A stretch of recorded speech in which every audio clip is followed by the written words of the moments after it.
President Trump announced today at 2 p.m. that he made a decision regarding the Iran nuclear deal. And against the advice of our international allies, he decided that it's time for the United States to withdraw from the deal. In 2015, the previous administration joined with other nations in a deal regarding Iran's nuclear program. This agreement was known as the Joint Comprehensive Plan of Action, or JCPOA. In theory, the so-called Iran deal was supposed to protect the United States and our allies from the lunacy of an Iranian nuclear bomb. The deal lifted crippling economic sanctions on Iran in exchange for very weak limits on the regime's nuclear activity and no limits at all on its other malign behavior, including its sinister activities in Syria, Yemen, and other places all around the world. At the heart of the Iran deal was a giant fiction that a murderous regime desired only a peaceful nuclear energy program. Today, we have definitive proof that this Iranian promise was a lie. Last week, Israel published intelligence documents, long concealed by Iran, conclusively showing the Iranian regime and its history of pursuing nuclear weapons. The fact is, this was a horrible one-sided deal that should have never, ever been made. It didn't bring calm, it didn't bring peace, and it never will. If I allowed this deal to stand, there would soon be a nuclear arms race in the Middle East. Everyone would want their weapons ready by the time Iran had theirs. I am announcing today that the United States will withdraw from the Iran nuclear deal. In a few moments, I will sign a presidential memorandum to begin reinstating U.S. nuclear sanctions on the Iranian regime. We will be instituting the highest level of economic sanction. Any nation that helps Iran in its quest for nuclear weapons could also be strongly sanctioned by the United States. If the regime continues its nuclear aspirations, it will have bigger problems than it has ever had before. And yes, make no mistake about it, that was in fact a threat that he made towards Iran at the end of that clip.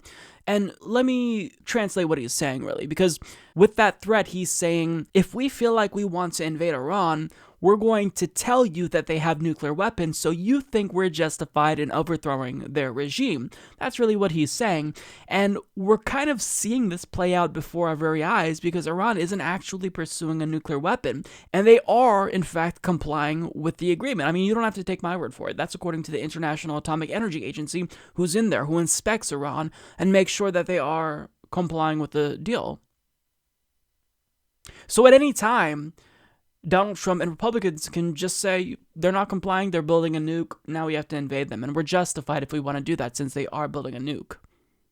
That's essentially what this now comes down to. Now, does this mean that they're going to invade Iran tomorrow? No, but certainly what this is Donald Trump and Republicans building their case for regime change in Iran. And Donald Trump contends, quote, we have definitive proof that Iran was lying when they said that they didn't want a nuclear bomb. And to prove this, he cites evidence from Israel. So last week, remember when we talked about how Israel's Prime Minister, Benjamin Netanyahu, was trying to basically bait us into escalating tensions with Iran and potentially bait us even into invading them? Trump's decision here is evidence that Netanyahu trying to bait us into escalating tensions with Iran actually worked. So Netanyahu was able to dupe us over. See how easy it was? And Netanyahu used the strategy that Bush's administration used back in 2003 to justify the regime change war in Iraq. Oh, well, Iraq has weapons of mass destruction. Here's the evidence. We better make sure that we invade them. And Donald Trump is one of the individuals that claims that that war was foolish, but here he is allowing Netanyahu to use the same strategy on him and dupe him over that way, in the same way he says Bush duped us all over in 2003. And what's interesting is that he specifically named Iran's menacing activity in countries like Yemen, but he had absolutely nothing to say about Saudi Arabia, our ally, effectively carrying out a genocide. In fact, I shouldn't say effectively, literally carrying out a genocide, because I think calling what they're doing anything other than genocide is incorrect. He had nothing to say about Saudi Arabia. Nothing.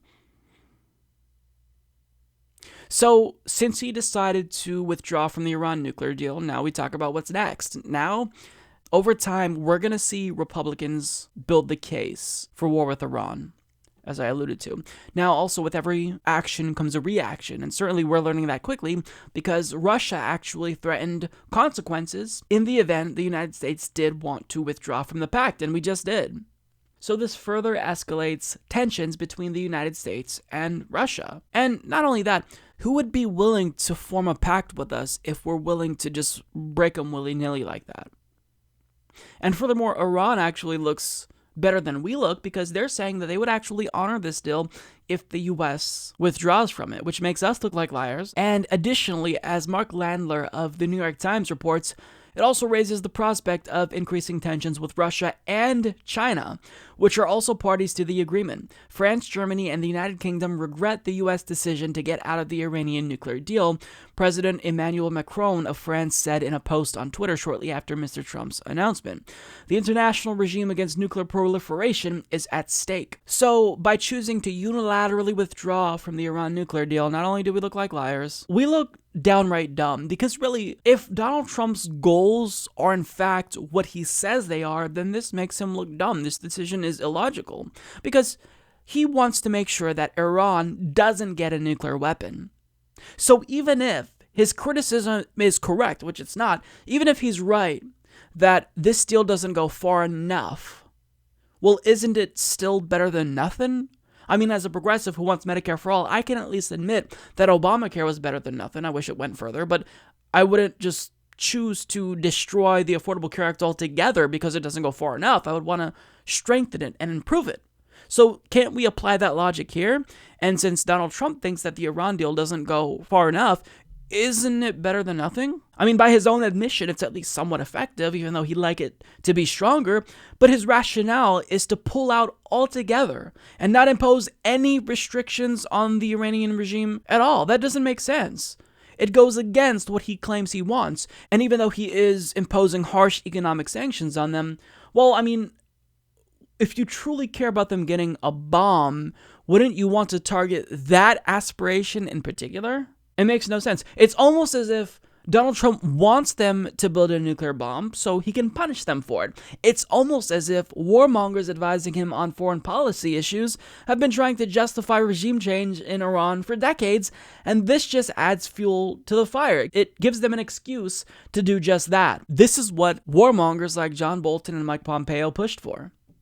So now we have to be hyper vigilant because, again, it's not going to happen today or tomorrow, but their ultimate goal is regime change. It's been a goal of Bush's administration. It's been a goal of Dick Cheney. It's been a goal of John McCain.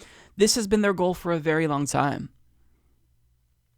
So now we're going to watch them build their case for regime change because they're already telling us that Israel brought them evidence that Iran is developing a nuclear weapon. So watch everything Donald Trump does and his warmongering advisors do, because now, mark my words, they're going to try to convince us that Iran is lashing out and that they want to build a nuclear weapon.